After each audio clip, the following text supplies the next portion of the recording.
जोन में बातो हर जवानी हो खतरा पाए में सुना रानी हो। रेड जोन में बातो हर जवानी हो खतरा पाए में सुना रानी हो। लाल लाल भइल बा देखई देबा परेशानी बकरा खेद बा खबर चली दूध को छेद बा प्यार करनी हम अभिषेक बा खबर चली दूध को छेद बा।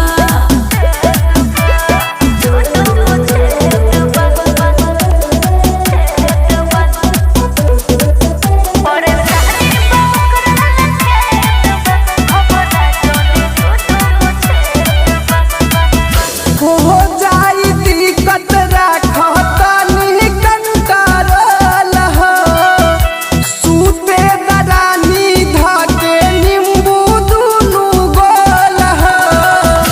रह बकरा में तो सोना फायदा करे दूर दूर रह हमरा सोटा जानी जारे।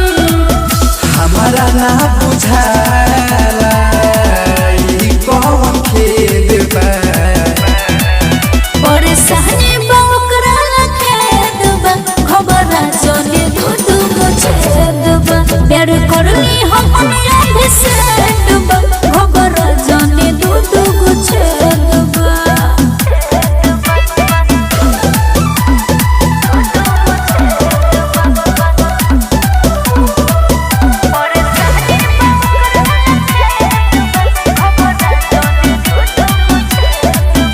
यहाँ तो मुकेश बा हमन खूबे डरात हो जीत जद करबू तो ठीक से पति न रात हो।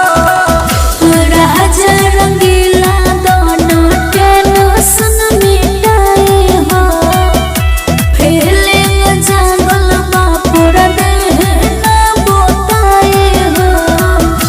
ना पलंग पर जरूरी पड़े बा परेशानी बकरा खेद बा खबर चली दूध को छेद बा प्यार करनी हम अभिषेक बा खबर चली दूध को छेद बा। ना मन तो चलो।